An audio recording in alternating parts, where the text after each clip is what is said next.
200 Proofs Earth is Not a Spinning Ball by Eric Dubay. 1. The horizon always appears perfectly flat 360 degrees around the observer regardless of altitude. All amateur balloon, rocket, plane, and drone footage show a completely flat horizon over 20+ miles high. Only NASA and other government space agencies show curvature in their fake CGI photos and videos. 2. The horizon always rises to the eye level of the observer as altitude is gained, so you never have to look down to see it. If Earth were in fact a globe, no matter how large, as you ascended, the horizon would stay fixed and the observer would have to tilt looking down further and further to see it. 3. The natural physics of water is to find and maintain its level. If Earth were a giant sphere tilted, wobbling, and hurtling through infinite space, then truly flat, consistently level surfaces would not exist here. But since Earth is in fact an extended flat plane, this fundamental physical property of fluids finding and remaining level is consistent with experience and common sense. 4. Rivers run down to sea level, finding the easiest course, north, south, east, west, and all other intermediary directions over the Earth at the same time. If Earth were truly a spinning ball, then many of these rivers would be impossibly flowing uphill. For example, the Mississippi in its 3,000 miles would have to ascend 11 miles before reaching the Gulf of Mexico. 5. One portion of the Nile River flows for 1,000 miles with a fall of only 1 foot. Parts of the West African Congo, according to the supposed inclination and movement of the ball Earth, would be sometimes running uphill and sometimes down.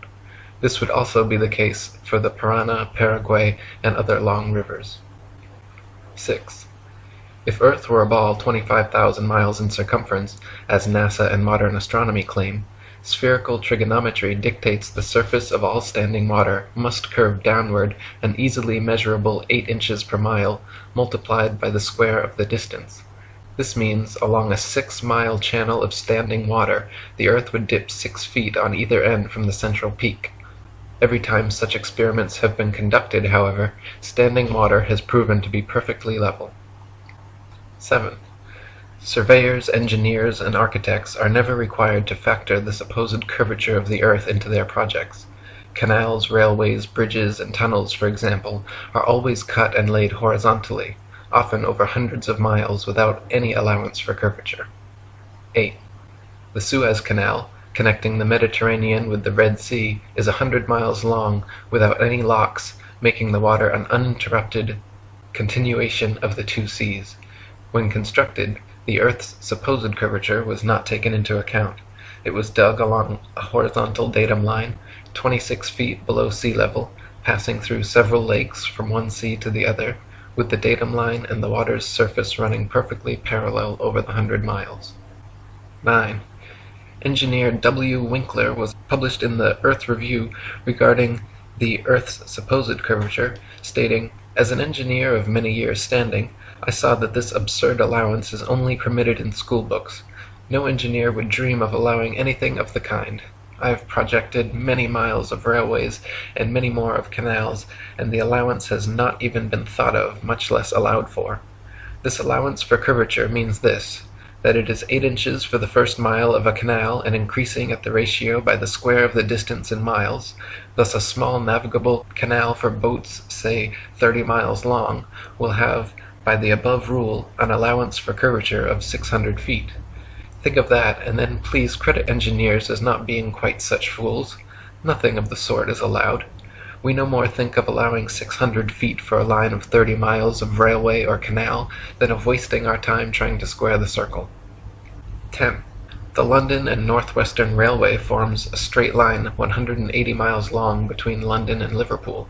The railroad's highest point, midway at Birmingham Station, is only 240 feet above sea level.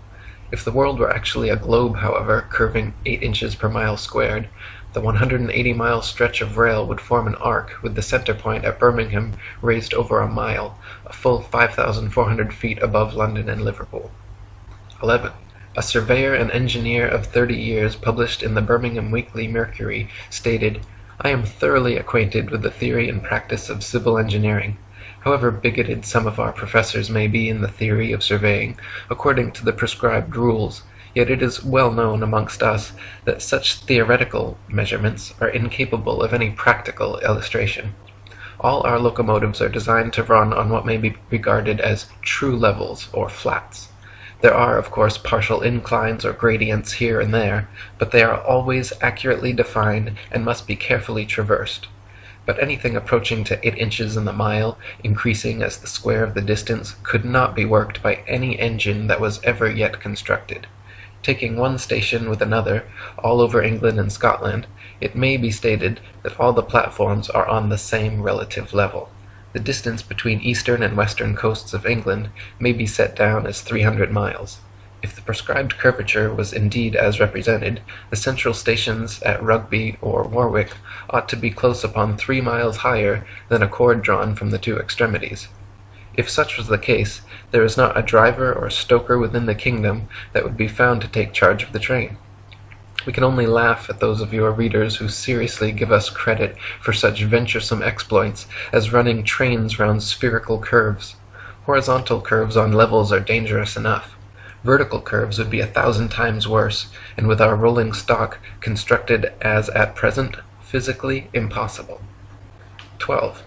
The Manchester Ship Canal Company published in the Earth Review stated, "It is customary in railway and canal constructions for all levels to be referred to a datum which is nominally horizontal, and is so shown on all sections. It is not the practice in laying out public works to make allowances for the curvature of the earth." 13. In a 19th century French experiment by M.M. Biot and Arago, a powerful lamp with good reflectors was placed on the summit of Desierto las Palmas in Spain, and able to be seen all the way from Capri on the island of Ibiza. Since the elevation of the 2 points were identical and the distance between covered nearly 100 miles, if the earth were a ball 25,000 miles in circumference, the light should have been more than 6,600 feet, a mile and a quarter, below the line of sight. 14. The Lieutenant Colonel Portlock experiment used oxyhydrogen Drummond's lights and heliostats to reflect the sun's rays across stations set up across 108 miles of St. George's Channel. If the earth were actually a ball 25,000 miles in circumference, Portlock's light should have remained hidden under 1.5 miles of curvature. 15. If the earth were truly a sphere 25,000 miles in circumference, airplane pilots would have to constantly correct their altitudes downwards so as to not fly straight off into outer space. A pilot wishing to simply maintain their altitude at a typical cruising speed of 500 miles per hour would have to constantly dip their nose downwards and descend 2,777 feet, over half a mile, every minute. Otherwise, without compensation, in 1 hour's time, the pilot would find themselves 31.5 miles higher than expected. 16. The experiment known as Airy's failure proved that stars move relative to a stationary Earth and not the other way around. By first filling a telescope with water to slow down the speed of light inside, then calculating the tilt necessary to get the starlight directly down the tube, Airy failed to prove the heliocentric theory, since the starlight was already coming in the correct angle with no change necessary, and instead proved the geocentric model correct. 17. Olbers' paradox states that if there were billions of stars, which are suns, the night sky would be filled completely with light. As Edgar Allan Poe said, "Were the succession of stars endless, then the background of the sky would present us a uniform luminosity, since there could exist absolutely no point in all that background at which would not exist a star." In fact, Olbers' paradox is no more a paradox than George Airy's experiment was a failure. Both are actually excellent refutations of the heliocentric spinning ball Earth model. 18. The Michelson, Morley, and Sagnac experiments attempted to measure the change in speed of light due to Earth's assumed motion through space. After measuring in every possible different direction in various locations, they failed to detect any significant change whatsoever, again proving the stationary geocentric model. 19. Tycho Brahe famously argued against the heliocentric theory in his time, positing that if the Earth revolved around the Sun, the change in relative position of the stars after 6 months' orbital motion could not fail to be seen. He argued that the stars should seem to separate as we approach and come together as we recede. In actual fact, however, after 190 million miles of supposed orbit around the Sun, not a single inch of parallax can be detected in the stars, proving that we have not moved at all. 20. If Earth were truly constantly spinning eastwards at over 1,000 miles per hour, vertically fired cannonballs and other projectiles should fall significantly due west. In actual fact, however, when this has been tested, vertically fired cannonballs shoot upwards an average of 14 seconds ascending, 14 seconds descending, and fall back to the ground no more than 2 feet away from the cannon, often directly back into the muzzle. 21. If the Earth were truly constantly spinning eastward at over 1,000 miles per hour, helicopters and hot air balloons should be able to simply hover over the surface of the Earth and wait for their destinations to come to them. 22. If Earth were truly constantly spinning eastward at over 1,000 miles per hour, during the Red Bull stratosphere dive, Felix Baumgartner, spending 3 hours ascending over New Mexico, should have landed 2,500 miles west into the Pacific Ocean, but instead landed a few dozen miles east of the takeoff point. 23. Ball believers often claim gravity magically and inexplicably drags the entire lower atmosphere of the Earth in perfect synchronization up to some undetermined height, where this progressively faster spinning atmosphere gives way to the non-spinning, non-gravitized, non-atmosphere of infinite vacuum space. Such nonsensical theories are debunked, however, by rain, fireworks, birds, bugs, clouds, smoke, planes, and projectiles, all of which would behave very differently if both the ball Earth and its atmosphere were constantly spinning eastward at 1,000 miles per hour. 24. If Earth and its atmosphere were constantly spinning eastward over 1,000 miles per hour, then north-south facing cannons should establish a control, while east-firing cannonballs should fall significantly farther than all others, while west-firing cannonballs should fall significantly closer. In actual fact, however, regardless of which direction cannons are fired, the distance covered is always the same. 25. If Earth and its atmosphere were constantly spinning eastwards over 1,000 miles per hour, then the average commercial airliner, traveling 500 miles per hour, should never be able to reach its eastward destinations before they come speeding up from behind. Likewise, westward destinations should be arrived at thrice the speed, but this is not the case. 26. Quoting Heaven and Earth by Gabrielle Henriette, if flying had been invented at the time of Copernicus, there is no doubt that he would have soon realized that his contention regarding the rotation of the Earth was wrong, on account of the relation existing between the speed of an aircraft and that of the Earth's rotation. If the Earth rotates, as it is said, at 1,000 miles an hour, and a plane flies in the same direction at only 500 miles, it is obvious that its place of destination will be farther removed every minute. On the other hand, if flying took place in the opposite direction to that of the rotation, a distance of 1,500 miles would be covered in 1 hour instead of 500, since the speed of the rotation is to be added to that of the plane. It could also be pointed out that such a flying speed of 1,000 miles an hour, which is supposed to be that of the Earth's rotation, has recently been achieved, so that an aircraft flying at this rate in the same direction as that of the rotation could not cover any ground at all. It would remain suspended in mid-air over the spot from which it took off, since both speeds are equal. 27. If Earth and its atmosphere were constantly spinning eastwards over 1,000 miles per hour, landing airplanes on such fast-moving runways, which face all manner of directions, north, south, east, west, and otherwise, would be practically impossible. Yet, in reality, such fictional concerns are completely negligible. 28. If the Earth and its atmosphere were constantly spinning eastwards over 1,000 miles per hour, then clouds, wind, and weather patterns could not casually and unpredictably go every which way, with clouds often traveling in opposing directions at varying altitudes simultaneously. 29. If the Earth and its atmosphere were constantly spinning eastwards over 1,000 miles per hour, this should somewhere, somehow, be seen, heard, felt, or measured by someone, yet no one in history has ever experienced this alleged eastward motion. Meanwhile, however, we can hear, feel, and experimentally measure even the slightest westward breeze. 30. In his book South Sea Voyages, Arctic and Antarctic explorer Sir James Clark Ross described his experience on the night of November 27, 1839, and his conclusion that the earth must be motionless. The sky being very clear, it enabled us to observe the higher stratum of clouds to be moving in an exactly opposite direction to that of the wind, a circumstance which is frequently recorded in our meteorological journal, both in the northeast and southeast trades, and has also often been observed by former voyagers. Captain Basil Hall witnessed it from the summit of the Peak of Teneriffe, and Count Strzelecki, on ascending the volcanic mountain of Kyrenia in Owyhee, reached at 4,000 feet an elevation above that of the trade wind, and experienced the influence of an opposite current of air of a different hydrometric and thermometric condition.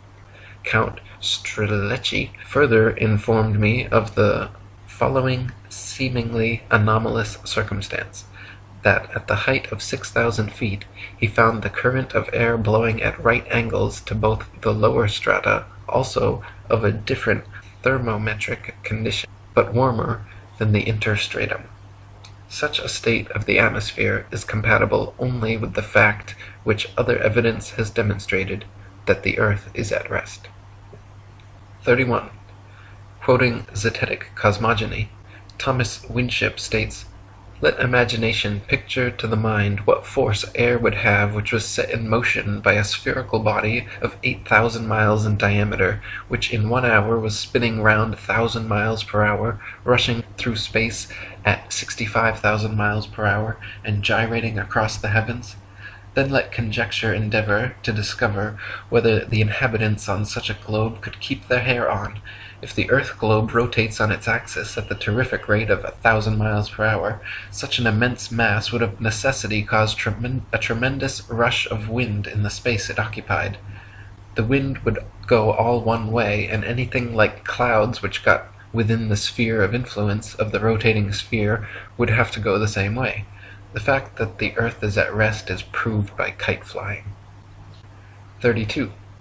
If gravity is credited with being a force strong enough to hold the world's oceans, buildings, people, and atmosphere stuck to the surface of a rapidly spinning ball, then it is impossible for gravity to also simultaneously be weak enough to allow little birds, bugs, and planes to take off and travel freely, unabated in any direction. 33. If gravity is credited with being a force strong enough to curve the massive expanse of oceans around a globular earth, it would be impossible for fish and other creatures to swim through such forcefully held water. 34. Ship captains in navigating great distances at sea never need to factor the supposed curvature of the earth into their calculations. Both plane sailing and great circle sailing, the most popular navigation methods, use plane, not spherical trigonometry, making all mathematical calculations on the assumption that the earth is perfectly flat. If the earth were in fact a sphere, such an errant assumption would lead to constantly glaring inaccuracies. Plane sailing has worked perfectly fine in both theory and practice for thousands of years, however, and plane trigonometry has time and again proven more accurate than spherical trigonometry in determining distances across the oceans. 35. If the earth were truly a globe, then every line of latitude south of the equator would have to measure a gradually smaller and smaller circumference, the farther south traveled. If, however, the earth is an extended plane, then every line of latitude south of the equator should measure a gradually larger and larger circumference the farther south traveled. The fact that many captains navigating south of the equator, assuming the globular theory, have found themselves drastically out of reckoning, more so the farther south traveled, testifies to the fact that Earth is not a ball. 36. During Captain James Clark Ross's voyages around the Antarctic circumference, he often wrote in his journal, perplexed at how they routinely found themselves out of accordance with their charts, stating that they found themselves an average of 12 to 16 miles outside their reckoning every day, later on further south as much as 29 miles. 37. Lieutenant Charles Wilkes commanded a United States Navy exploration expedition to the Antarctic from 1838 to 1842, and in his journals also mentioned being consistently east of his reckoning, sometimes over 20 miles in less than 18 hours. 38. To quote Reverend Thomas Milner, "In the southern hemisphere, navigators to India have often fancied themselves east of the Cape when still west, and have been driven ashore on the African coast, which, according to their reckoning, lay behind them. This misfortune happened to a fine frigate, the Challenger, in 1845. How came Her Majesty's ship Conqueror to be lost? How have so many other noble vessels, perfectly sound, perfectly manned, perfectly navigated, been wrecked in calm weather, not only in dark night or in a fog, but in broad daylight and sunshine? In the former case, upon the coasts, in the latter upon sunken rocks, from being out of reckoning? The simple answer is that Earth is not a ball." 39. Practical distance measurements taken from the Australian Handbook Almanac, Shippers and Importers Directory, state that the straight-line distance between Sydney and Nelson is 1,550 statute miles. Their given difference in longitude is 22 degrees 2 minutes and 14 seconds.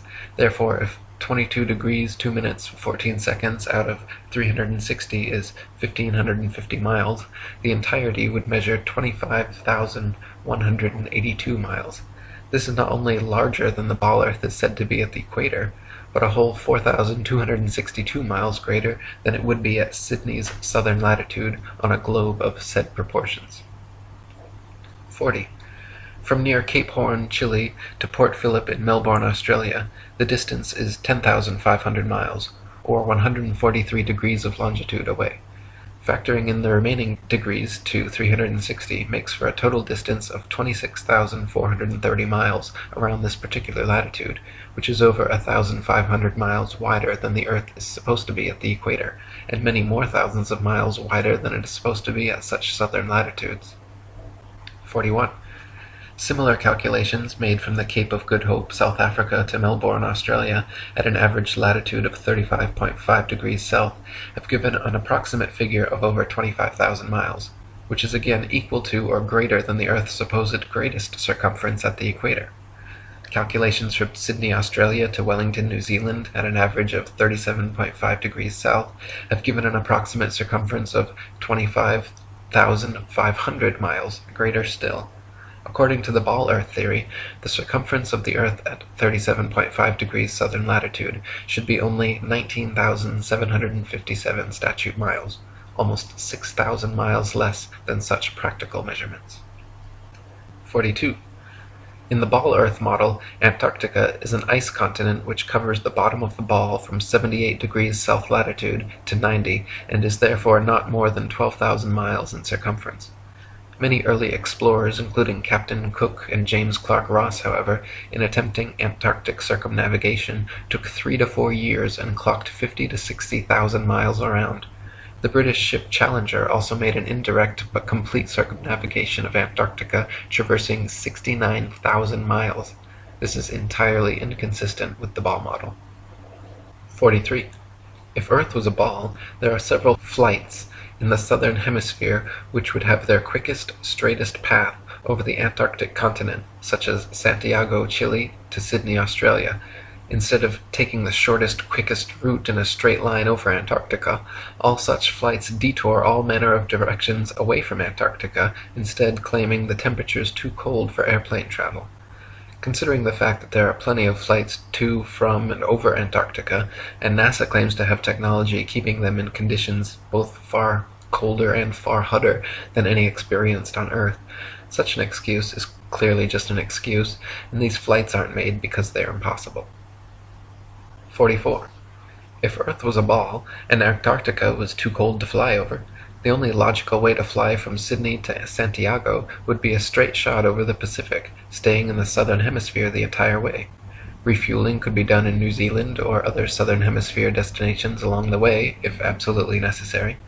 In actual fact, however, Santiago to Sydney flights go into the northern hemisphere, making stopovers at LAX and other North American airports, before continuing back down to the southern hemisphere.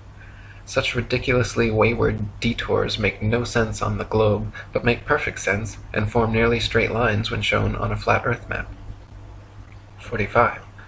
On a ball Earth, Johannesburg, South Africa to Perth, Australia should be a straight shot over the Indian Ocean, with convenient refueling possibilities on Mauritius or Madagascar. In actual practice, however, most Johannesburg to Perth flights curiously stop over either in Dubai, Hong Kong, or Malaysia, all of which make no sense on the ball, but are completely understandable when mapped on a flat Earth. 46. On a ball Earth, Cape Town, South Africa to Buenos Aires, Argentina should be a straight shot over the Atlantic following the same line of latitude across. But instead, every flight goes to connecting locations in the northern hemisphere first, stopping over anywhere from London to Turkey to Dubai. Once again, these make absolutely no sense on the globe, but are completely understandable options when mapped on a flat Earth. 47. On a ball Earth, Johannesburg, South Africa to Sao Paulo, Brazil should be a quick straight shot along the 25th southern latitude, but instead, nearly every flight makes a refueling stop at the 50th degree north latitude in London first. The only reason such a ridiculous stopover works in reality is because the Earth is flat. 48. On a ball Earth, Santiago, Chile to Johannesburg, South Africa should be an easy flight, all taking place below the Tropic of Capricorn in the southern hemisphere. Yet every listed flight makes a curious refueling stop in Senegal near the Tropic of Cancer in the north hemisphere first. When mapped on a flat Earth, the reason why is clear to see, however. Senegal is actually directly in a straight line path halfway between the two. 49. If Earth were a spinning ball heated by a sun 93 million miles away, it would be impossible to have simultaneously sweltering summers in Africa, while just a few thousand miles away, bone-chilling, frozen Arctic and Antarctic winters experiencing little to no heat from the sun whatsoever. If the heat from the sun traveled 93 million miles to the Sahara Desert, it is absurd to assert that another 4,000 miles, 0.00004%, further to Antarctica would completely negate such sweltering heat, resulting in such drastic differences. 50. If the Earth were truly a globe, the Arctic and Antarctic polar regions and areas of comparable latitude north and south of the equator should share similar conditions and characteristics, such as comparable temperatures, seasonal changes, length of daylight, plant and animal life. In reality, however, the Arctic and Antarctic regions and areas of comparable latitude north and south of the equator differ greatly in many ways, entirely inconsistent with the ball model and entirely consistent with the flat model. 51. Antarctica is by far the coldest place on Earth, with an average annual temperature of approximately minus 57 degrees Fahrenheit and a record low of minus 135.8. The average annual temperature at the North Pole, however, is a comparatively warm 4 degrees. Throughout the year, temperatures in the Antarctic vary less than half the amount at comparable Arctic latitudes. The northern Arctic region enjoys moderately warm summers and manageable winters, whereas the southern Antarctic region never even warms enough to melt the perpetual snow and ice. On a tilting, wobbling ball Earth spinning uniformly around the sun, Arctic and Antarctic temperatures and seasons should not vary so greatly. 52. Iceland, at 65 degrees north latitude, is home to 870 species of native plants and abundant various animal life. Compare this with the Isle of Georgia at just 54 degrees south latitude, where there are only 18 species of native plants and animal life is almost non-existent. The same latitude as Canada or England in the north, where dense forests of various tall trees abound, the infamous Captain Cook wrote of Georgia that he was unable to find a single shrub large enough to make a toothpick. Cook wrote, "Not a tree was to be seen. The lands which lie to the south are doomed by nature to perpetual frigidness, never to feel the warmth of the sun's rays, whose horrible and savage aspect I have not words to describe. Even marine life is sparse in certain tracts of vast extent, and the sea-bird is seldom observed flying over such lonely wastes. The contrasts between the limits of organic life in the Arctic and Antarctic zones is very remarkable and significant." 53. At places of comparable latitude north and south, the sun behaves very differently than it would on a spinning ball Earth, but precisely how it should on a flat Earth. For example, the longest summer days north of the equator are much longer than those south of the equator, and the shortest winter days north of the equator are much shorter than the shortest south of the equator. This is inexplicable on a uniformly spinning, wobbling ball Earth, but fits exactly on a flat model with the sun traveling circles over and around the Earth from tropic to tropic. 54. At places of comparable latitude north and south, Dawn and dusk happen very differently than they would on a spinning ball, but precisely how they should on a flat Earth. In the north, dawn and dusk come slowly and last far longer than in the south, where they come and go very quickly. Certain places in the north twilight can last for over an hour, while at comparable southern latitudes, within a few minutes the sunlight completely disappears. This is inexplicable on a uniformly spinning, wobbling ball Earth, but is exactly what is expected on a flat Earth with the sun traveling faster, wider circles over the south and slower, narrower circles over the north. 55. If the sun circles over and around the Earth every 24 hours, steadily traveling from tropic to tropic every 6 months, it follows that the northern central region would annually receive far more heat and sunlight than the southern circumferential region. Since the sun must sweep over the larger southern region in the same 24 hours it has to pass over the smaller northern region, its passage must necessarily be proportionally faster as well. This perfectly explains the differences in Arctic and Antarctic temperatures, seasons, length of daylight, plant and animal life. This is why the Antarctic morning dawn and evening twilight are very abrupt compared to the north, and this explains why many midsummer Arctic nights the sun does not set at all. 56. The midnight sun is an Arctic phenomenon occurring annually during the summer solstice, where for several days straight an observer significantly far enough north can watch the sun traveling circles overhead, rising and falling in the sky throughout the day, but never fully setting for upwards of 72 plus hours. If the Earth were actually a spinning globe revolving around the sun, the only place such a phenomenon as the midnight sun could be observed would be at the poles. Any other vantage point from 89 degrees latitude downwards could never, regardless of any tilt or inclination, see the sun for 24 hours straight.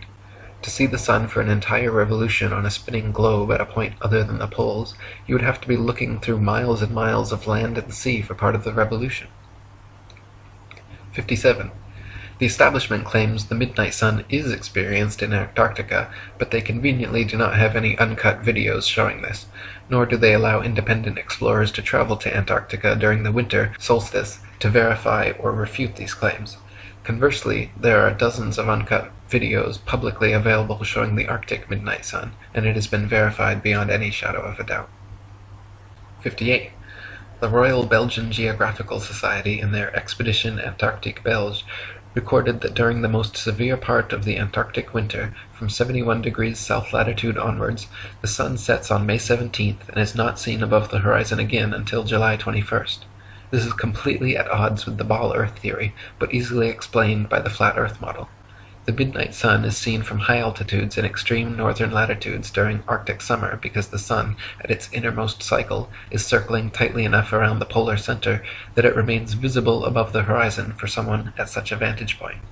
Likewise, in extreme southern latitudes during Arctic summer, the sun completely disappears from view for over 2 months, because there, at the northern tropic, the innermost arc of its boomerang journey, the sun is circling the northern center too tightly to be seen from the southern circumference. 59. Quoting Gabrielle Henriette, "The theory of the rotation of the Earth may once and for all be definitely disposed of as impracticable by pointing out the following inadvertence. It is said that the rotation takes 24 hours and that its speed is uniform, in which case, necessarily, days and nights should have an identical duration of 12 hours each, all the year round. The sun should invariably rise in the morning and set in the evening at the same hours, with the result that it would be the equinox every day from the 1st of January to the 31st of December. One should stop and reflect on this before saying that the Earth has a movement of rotation. How does the system of gravitation account for the seasonal variations in the length of days and nights if the Earth rotates at a uniform speed in 24 hours? 60. Anyone can prove the sea horizon perfectly straight and the Earth perfectly flat using nothing more than a level, tripods, and a wooden plank. At any altitude above sea level, simply fix a 6 to 12 foot long smooth leveled board edgewise upon tripods and observe the skyline from eye level behind it. The distant horizon will always appear perfectly level with the upper edge of the board. Furthermore, if you move in a half circle from one end of the board to the other, whilst observing the skyline over the upper edge, you will be able to trace a clear, flat 10 to 20 miles depending on your altitude. This would be impossible if the Earth were a globe 25,000 miles in circumference. The horizon would align over the center of the board, but then gradually, noticeably decline towards the extremities. Just 10 miles on each side would necessitate an easily visible curvature of 66.6 feet from each end to the center. 61. If the Earth were actually a big ball 25,000 miles in circumference, the horizon would be noticeably curved even at sea level, and everything on or approaching the horizon would appear to tilt backwards slightly from your perspective. Distant buildings along the horizon would all look like leaning towers of Pisa falling away from the observer. A hot air balloon taking off, then drifting steadily away from you, on a ball Earth would slowly and constantly appear to lean back more and more the farther away it flew, the bottom of the basket coming gradually into view as the top of the balloon disappears from sight. In reality, however, buildings, balloons, trees, people, anything and everything at right angles to the ground and horizon remain so, regardless the distance or height of the observer. 62. Samuel Rowbotham's experiments at the Old Bedford level proved conclusively the canal's water to be completely flat over a 6-mile stretch. First, he stood in the canal with his telescope held 8 inches above the surface of the water. Then his friend in a boat with a 5-foot-tall flag sailed the 6 miles away. If Earth were a ball 25,000 miles in circumference, the 6-mile stretch of water should have comprised an arc exactly 6 feet high in the middle, so the entire boat and flag should have ultimately disappeared, when in fact the entire boat and flag remained visible at the same height for the entire journey. 63. In a second experiment, Dr. Rowbotham affixed flags 5 feet high along the shoreline, one at every mile marker, then using his telescope mounted at 5 feet just behind the first flag, looked over the tops of all 6 flags, which lined up in a perfectly straight line. If the Earth were a ball 25,000 miles in circumference, the flags should have progressively dipped down after the first establishing line of sight, the second would have descended 8 inches, 32 inches for the third, 6 feet for the fourth, 10 feet 8 inches for the fifth, and 16 feet 8 inches for the sixth. 64. Quoting Earth Not a Globe by Samuel Rowbotham, "It is known that the horizon at sea, whatever distance it may extend to the right and left of the observer on land, always appears as a straight line. The following experiment has been tried in various parts of the country. At Brighton, on a rising ground near the race course, 2 poles were affixed in the earth 6 yards apart and directly opposite the sea. Between these poles a line was tightly stretched parallel to the horizon. From the center of the line the view embraced not less than 20 miles on each side, making a distance of 40 miles. A vessel was observed sailing directly westwards. The line cut the rigging a little above the bulwarks, which it did for several hours, or until the vessel had sailed the whole distance of 40 miles. The ship coming into view from the east would have to ascend an inclined plane for 20 miles until it arrived at the center of the arc, whence it would have to descend for the same distance. The square of 20 miles multiplied by 8 inches gives 266 feet as the amount the vessel would be below the line at the beginning and at the end of the 40 miles. 65. Also quoting Dr. Rowbotham, "On a shore near Waterloo, a few miles to the north of Liverpool, a good telescope was fixed at an elevation of 6 feet above the water. It was directed to a large steamer just leaving the River Mersey and sailing out to Dublin. Gradually the masthead of the receding vessel came nearer to the horizon, until at length, after more than 4 hours had elapsed, it disappeared. The ordinary rate of sailing of the Dublin steamers was fully 8 miles an hour, so that the vessel would be at least 32 miles distant when the masthead came to the horizon. The 6 feet of elevation of the telescope would require 3 miles to be deducted for convexity, which would leave 29 miles, the square of which multiplied by 8 inches gives 560 feet, deducting 80 feet for the height of the main mast, and we find that, according to the doctrine of rotundity, the masthead of the outward-bound steamer should have been 480 feet below the horizon. Many other experiments of this kind have been made upon sea-going steamers, and always with results entirely incompatible with the theory that the earth is a globe. 66. Dr. Rowbotham conducted several other experiments using telescopes, spirit levels, sextants, and theodolites, special precision instruments used for measuring angles in horizontal or vertical planes. By positioning them at equal heights, aimed at each other successively, he proved over and over the earth to be perfectly flat for miles without a single inch of curvature. His findings caused quite a stir in the scientific community, and thanks to 30 years of his efforts, the shape of the Earth became a hot topic of debate around the turn of the 19th century. 67. The distance across the Irish Sea from the Isle of Man's Douglas Harbour to Great Orme's Head in North Wales is 60 miles. If the Earth was a globe, then the surface of the water between them would form a 60-mile arc, the center towering 1,944 feet higher than the coastlines at either end. It is well known and easily verifiable, however, that on a clear day from a modest altitude of 100 feet, the Great Orme's Head is visible from Douglas Harbour. This would be completely impossible on a globe of 25,000 miles. Assuming the 100-foot altitude causes the horizon to appear approximately 13 miles off, the 47 miles remaining means the Welsh coastline should still fall an impossible 1,472 feet below the line of sight. 68. The Philadelphia skyline is clearly visible from Apple Pie Hill in the New Jersey Pine Barrens 40 miles away.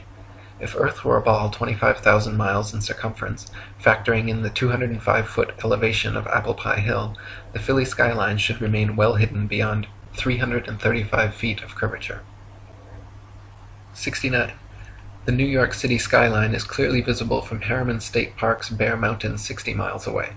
If Earth were a ball 25,000 miles in circumference, viewing from Bear Mountain's 1,283-foot summit, the Pythagorean theorem determining distance to the horizon being 1.23 times the square root of the height in feet, the New York City skyline should be invisible behind 170 feet of curved Earth.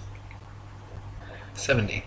From Washington's Rock in New Jersey, at just a 400-foot elevation, it is possible on a clear day to see the skylines of both New York and Philadelphia in opposite directions at the same time, covering a total distance of 120 miles. If Earth were a ball 25,000 miles in circumference, both of these skylines should be hidden behind over 800 feet of Earth's curvature. 71. It is often possible to see the Chicago skyline from sea level 60 miles away across Lake Michigan. In 2015, after photographer Joshua Nowicki photographed this phenomenon, several news channels quickly claimed his picture to be a superior mirage, an atmospheric anomaly caused by temperature inversion.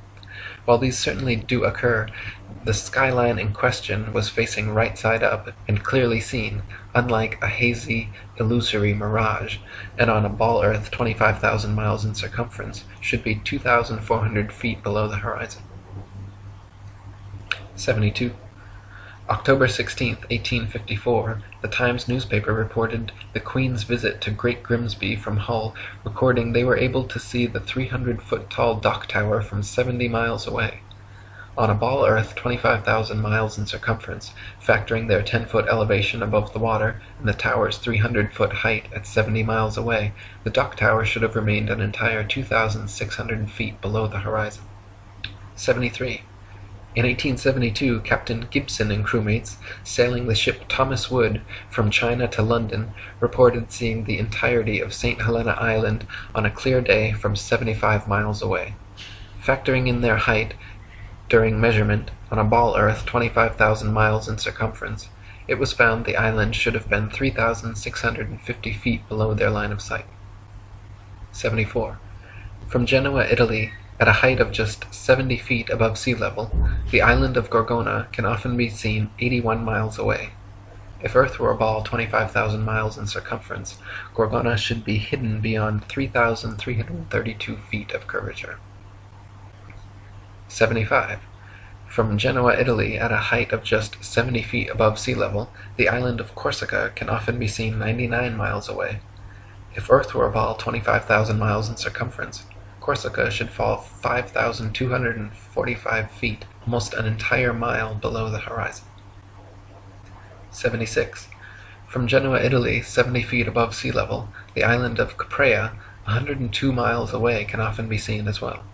If Earth were a ball 25,000 miles in circumference, Caprea should always remain hidden behind 5,605 feet, over a mile of supposed curvature. 77. Also from Genoa, on bright clear days, the island of Elba can be seen an incredible 125 miles away. If Earth were a ball 25,000 miles in circumference, Elba should be forever invisible behind 8,770 feet of curvature.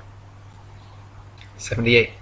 From Anchorage, Alaska, at an elevation of 102 feet, on clear days, Mount Foraker can be seen with the naked eye 120 miles away. If Earth were a ball 25,000 miles in circumference, Mount Foraker's 17,400-foot summit should be leaning back away from the observer, covered by 7,719 feet of curved earth. In reality, however, the entire mountain can be quite easily seen standing straight from base to summit. 79. From Anchorage, Alaska, at an elevation of 102 feet, on clear days Mount McKinley can be seen with the naked eye from 130 miles away. If Earth were a ball 25,000 miles in circumference, Mount McKinley's 20,320-foot summit should be leaning back away from the observer and almost half covered by 9,220 feet of curved earth. In reality, however, the entire mountain can be quite easily seen standing straight from base to summit. 80. In Chambers' Journal, February 1895, a sailor near Mauritius in the Indian Ocean reported having seen a vessel which turned out to be an incredible 200 miles away. The incident caused much heated debate in nautical circles at the time, gaining further confirmation in Aden, Yemen, where another witness reported seeing a missing Bombay steamer from 200 miles away. He correctly stated the precise appearance, location, and direction of the steamer, all later corroborated and confirmed correct by those on board. Such sightings are absolutely inexplicable if the Earth were actually a ball 25,000 miles around, as ships 200 miles distant would have to fall approximately 5 miles below line of sight. 81. The distance from which various lighthouse lights around the world are visible at sea far exceeds what could be found on a ball Earth 25,000 miles in circumference. For example, the Dunkirk light in southern France, at an altitude of 194 feet, is visible from a boat 10 feet above sea level, 28 miles away. Spherical trigonometry dictates that if the Earth was a globe with the given curvature of 8 inches per mile squared, this light should be hidden 190 feet below the horizon. 82. The Port Nicholson light in New Zealand is 420 feet above sea level and visible from 35 miles away, where it should be 220 feet below the horizon. 83. The Icaro light in Norway is 154 feet above high water and visible from 28 statute miles, where it should be 230 feet below the horizon. 84. The light at Madras on the Esplanade is 132 feet high and visible from 28 miles away, where it should be 250 feet below the line of sight. 85. The Cordonan light on the west coast of France is 207 feet high and visible from 31 miles away, where it should be 280 feet below the line of sight. 86. The light at Cape Bonavista, Newfoundland, is 150 feet above sea level and visible at 35 miles, where it should be 491 feet below the horizon. 87. The lighthouse steeple of St. Botolph's Parish Church in Boston is 290 feet tall and visible from over 40 miles away, where it should be hidden a full 800 feet below the horizon. 88. The Isle of Wight Lighthouse in England is 180 feet high and can be seen up to 42 miles away, a distance at which modern astronomers say the light should fall 996 feet below the line of sight. 89. The Cape Legolas Lighthouse in South Africa is 33 feet high, 238 feet above sea level, and can be seen for over 50 miles. If the world were a globe, this light would fall 1,400 feet below an observer's line of sight. 90. The Statue of Liberty in New York stands 326 feet above sea level, and on a clear day can be seen as far as 60 miles away. If the Earth were a globe, that would put Lady Liberty at an impossible 2,074 feet below the horizon. 91. The lighthouse at Port Said, Egypt, at an elevation of only 60 feet, has been seen an astonishing 58 miles away, where, according to modern astronomy, it should be 2,182 feet below the line of sight. 92.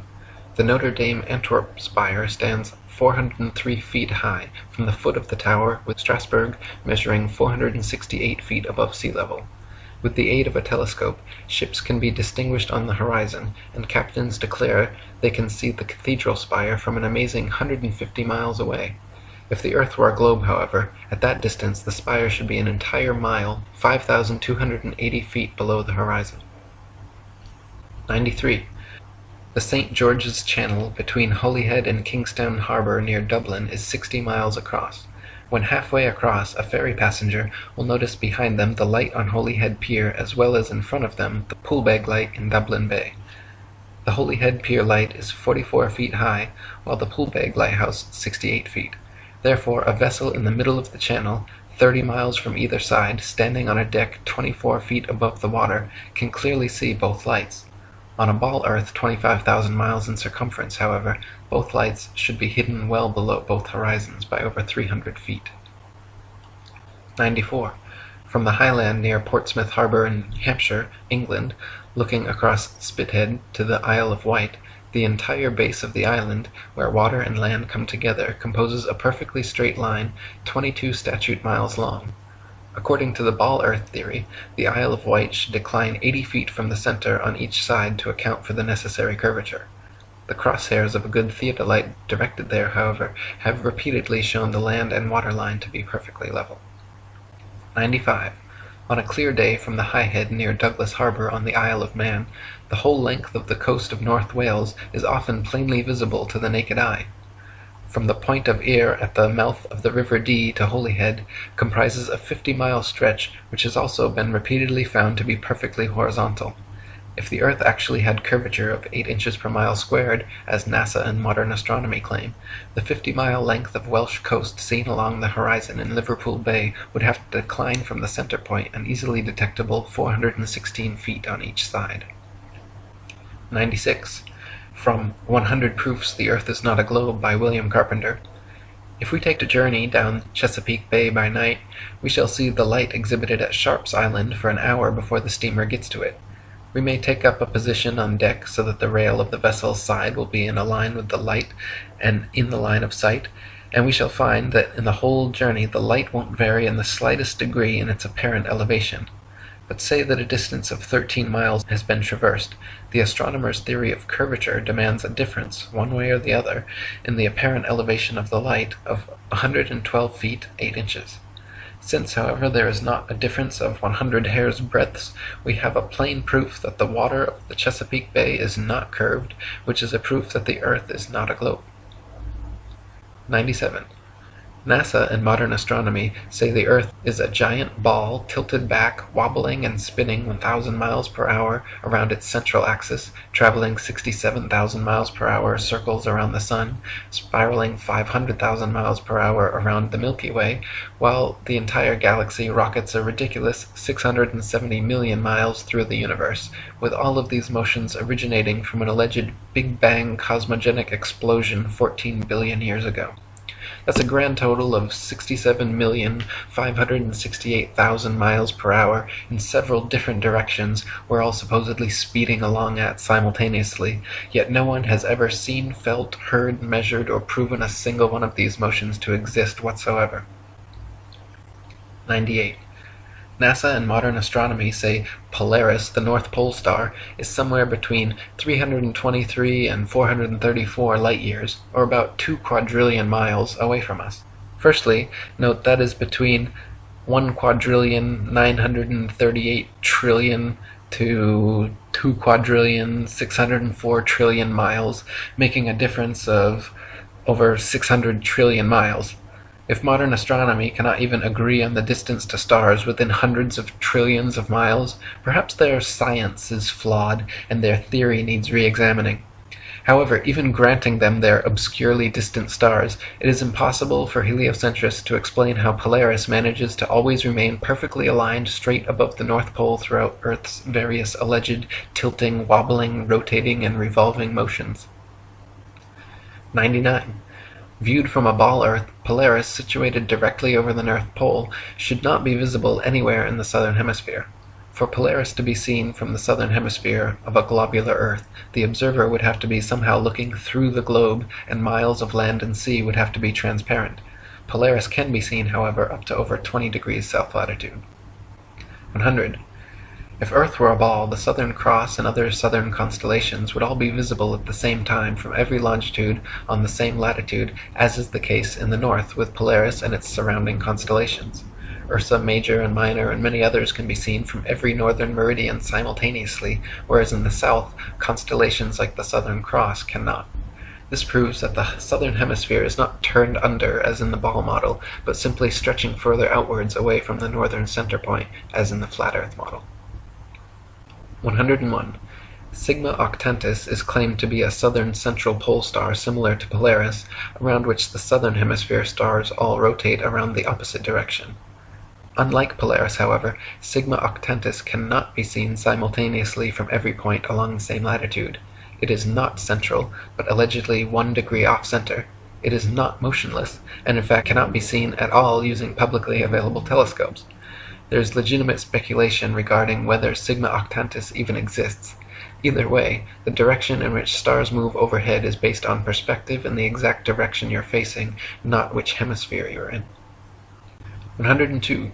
Some heliocentrists have tried to suggest that the pole star's gradual declination overhead, as an observer travels southward, is proof of a globular Earth. Far from it, the declination of the pole star or any other object is simply a result of the law of perspective on plane, flat surfaces.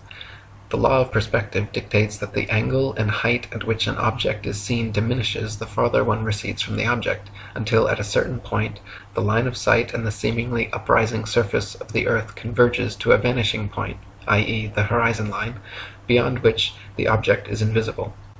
In the ball Earth model, the horizon is claimed to be the curvature of the Earth, whereas in reality, the horizon is known to simply be the vanishing line of perspective based on the strength of your eye's instruments, weather, and altitude. 103. There are several constellations which can be seen from far greater distances over the face of the Earth than should be possible if the world were a rotating, revolving, wobbling ball.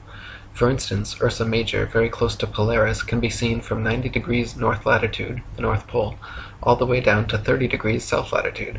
For this to be possible on a ball Earth, the southern observers would have to be seeing through hundreds or thousands of miles of bulging Earth to the northern sky. 104. The constellation Vulpecula can be seen from 90 degrees north latitude all the way to 55 degrees south latitude. Taurus, Pisces, and Leo can be seen from 90 degrees north all the way to 65 degrees south. An observer on a ball Earth, regardless of any tilt or inclination, should not logically be able to see this far. 105. Aquarius and Libra can be seen from 65 degrees north to 90 degrees south. The constellation Virgo is visible from 80 degrees north down to 80 degrees south, and Orion can be seen from 85 degrees north all the way to 75 degrees south latitude. These are all only possible because the hemispheres are not spheres at all, but concentric circles of latitude extending outwards from the central North Pole, with the stars rotating over and around. 106. The so-called South Pole is simply an arbitrary point along the Antarctic ice, marked with a red and white barbershop pole topped with a metal ball Earth. The ceremonial South Pole is admittedly and provably not the actual South Pole, however, because the actual South Pole could be demonstrably confirmed with the aid of a compass showing north to be 360 degrees around the observer. Since this feat has never been achieved, the model remains pure theory, along with the establishment's excuse that the geomagnetic poles supposedly constantly move around, making verifications of their claims impossible. 107. Ring magnets, of the kind found in loudspeakers, have a central North Pole with the opposite South Pole actually being all points along the outer circumference. This perfectly demonstrates the magnetism of our flat Earth, whereas the alleged source of magnetism in the ball Earth model is emitted from a hypothetical molten magnetic core in the center of the ball, which they claim conveniently causes both poles to constantly move, thus evading independent verification at their two ceremonial poles.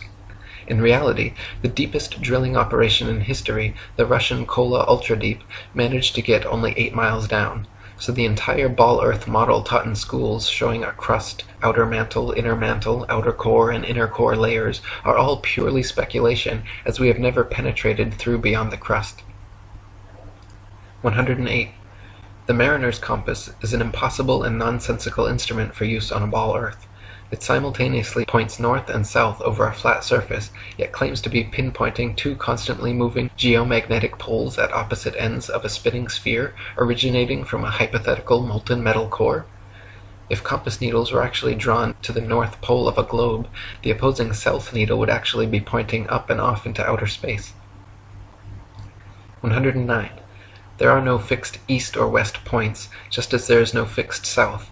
The north central pole is the only proven fixed point on our flat Earth, with south being all straight lines outwards from the pole, east and west being concentric circles at constant right angles 90 degrees from the pole. A westerly circumnavigation of Earth is thus going around with Polaris continually on your right, while an easterly circumnavigation is going around with Polaris always at your left. 110. Magellan and others' east-west circumnavigations of Earth are often quoted as proof of the ball model. In actual fact, however, sailing or flying at right angles to the North Pole and eventually returning to one's original location is no more difficult or mysterious than doing so on a globe. Just as an architect's compass can place its center point on a flat piece of paper and trace a circle either way around the pole, so can a ship or plane circumnavigate a flat Earth. 111. Since the North Pole and Antarctica are covered in ice and guarded no-fly zones, no ships or planes have ever been known to circumnavigate the Earth in north-south directions. The only kind of circumnavigation which could not happen on a flat Earth is north and southbound, which is likely the very reason for the heavily enforced flight restrictions. The fact that there is yet to be a single verified north-to-south circumnavigation of Earth serves as standing proof the world is not a ball. 112. The sun brings noon to every time zone as it passes directly overhead every 15-degree demarcation point, 24 times per day, in its circular path over and around the Earth. If time zones were instead caused by the uniform spinning of the ball Earth around the sun, every 6 months, as Earth found itself on the opposite side of the sun, clocks all over Earth would have to flip 12 hours. Day would be night, and night would be day. 113. The idea that people are standing, ships are sailing, and planes are flying upside down on certain parts of Earth, while others tilted at 90 degrees and all other impossible angles, is complete absurdity. The idea that a man digging a hole straight down could eventually reach sky on the other side is ludicrous. Common sense tells every free-thinking person correctly that there truly is an up and down in nature, unlike the everything is relative rhetoric of the Newtonian Einsteinian paradigm. 114. Quoting On the False Wisdom of the Philosophers by Lactantius, a sphere where people on the other side live with their feet above their heads, where rain, snow, and hail fall upwards, where trees and crops grow upside down, and the sky is lower than the ground, the ancient wonder of the hanging gardens of Babylon dwindle into nothing in comparison to the fields, seas, towns, and mountains that pagan philosophers believe to be hanging from the earth without support. 115. The existing laws of density and buoyancy perfectly explained the physics of falling objects long before knighted Freemason Sir Isaac Newton bestowed his theory of gravity upon the world. It is a fact that objects placed in denser mediums rise up, while objects placed in less dense mediums sink down. To fit with the heliocentric model, which has no up or down, Newton instead claimed objects are attracted to large masses and fall towards the center. Not a single experiment in history, however, has shown an object massive enough to, by virtue of its mass alone, cause other smaller masses to be attracted to it, as Newton claims gravity does with the Earth, the Sun, Moon, stars, and planets. 116. There has also never been a single experiment in history showing an object massive enough to, by virtue of its mass alone, cause another smaller mass to orbit around it. The magic theory of gravity allows for oceans, buildings, and people to remain forever stuck to the underside of a spinning ball, while simultaneously causing objects like the moon and satellites to remain locked in perpetual circular orbits around the Earth. If these were both true, then people should be able to jump up and start orbiting circles around the Earth, or the moon should have long ago been sucked into the Earth. Neither of these theories have ever been experimentally verified, and their alleged results are mutually exclusive. 117. Newton also theorized, and it is now commonly taught, that the Earth's ocean tides are caused by gravitational lunar attraction. If the moon is only 2,160 miles in diameter, and the Earth 8,000 miles, However, using their own math and law, it follows that the Earth is 87 times more massive and therefore the larger object should attract the smaller to it, and not the other way around. If the Earth's greater gravity is what keeps the Moon in orbit, it is impossible for the Moon's lesser gravity to supersede the Earth's gravity, especially at Earth's sea level, where its gravitational attraction would even further out-trump the Moon's. And if the Moon's gravity truly did supersede the Earth's, causing the tides to be drawn towards it, there should be nothing to stop them from continuing onwards and upwards towards their great attractor. 118. Furthermore, the velocity and path of the Moon are uniform, and should therefore exist a uniform influence on the Earth's tide, when in actuality Earth's tides vary greatly and do not follow the Moon. Earth's lakes, ponds, marshes, and other inland bodies of water also inexplicably remain forever outside the Moon's gravitational grasp. If gravity was truly drawing Earth's oceans up to it, all lakes, ponds, and other bodies of standing water should certainly have tides as well. 119. It is claimed that the other planets are spheres, and so therefore Earth must also be a sphere. Firstly, Earth is a plane, not a planet, so the shape of these planets in the sky have no bearing on the shape of the Earth beneath our feet. Secondly, these planets have been known for thousands of years around the world as wandering stars, since they differ from the other fixed stars in their relative motions only. When looked at with an unprejudiced naked eye or through a telescope, the fixed and wandering stars appear as luminous disks of light, not spherical terra firma. The pictures and videos shown by NASA of spherical terra firma planets are all clearly fake computer-generated images and not photographs. 120. The etymology of the word planet actually comes from the late Old English planet, or from Old French planet, from Latin planeta, from Greek planetes, planetae, wandering stars, or to wander of unknown origin, to spread, or notion of spread out, from Latin planum, flat surface, plane, level, plane. They just added a T to our Earth plane, and everyone bought it. 121. When you observe the Sun and Moon, you see two equally sized equidistant circles tracing similar paths at similar speeds around a flat stationary Earth. The experts at NASA, however, claim your common-sense everyday experience is false on all counts. To begin with, they say the Earth is not flat but a big ball, not stationary but spinning around 19 miles per second. They say the Sun does not revolve around the Earth as it appears, but Earth revolves around the Sun.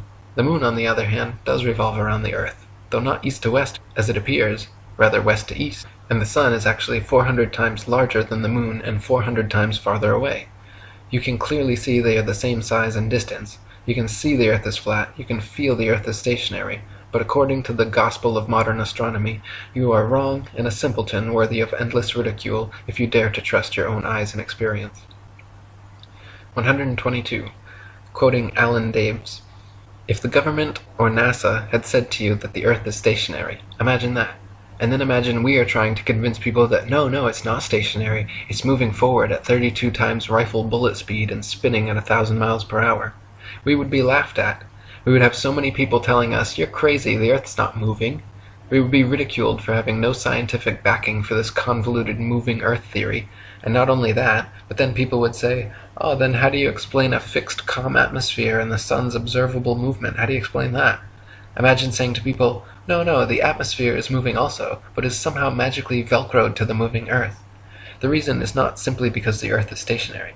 So what we are actually doing is what makes sense. We are saying that the moving Earth theory is nonsense. The stationary Earth theory makes sense, and we are being ridiculed. You've got to picture it being the other way around to realize just how ridiculous the situation is. This theory from the government and NASA that the Earth is rotating and orbiting and leaning over and wobbling is absolute nonsense, and yet people are clinging to it tightly like a teddy bear. They just can't bring themselves to face the possibility that the Earth is stationary, though all evidence shows it.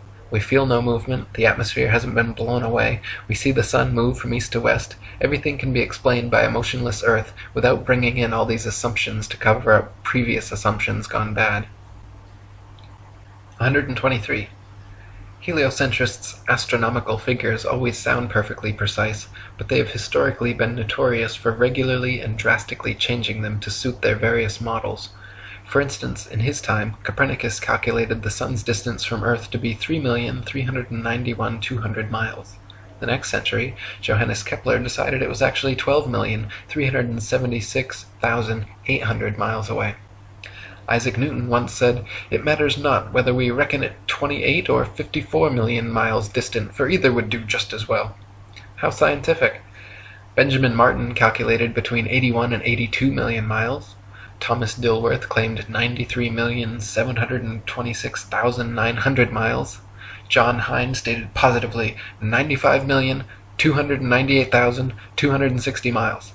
Benjamin Gould said more than 96 million miles, and Christian Mayer thought it was more than 104 million. Flat earthers throughout the ages, conversely, have used sextants and plane trigonometry to make such calculations, and found the sun and the moon both to be only about 32 miles in diameter and less than a few thousand miles from Earth.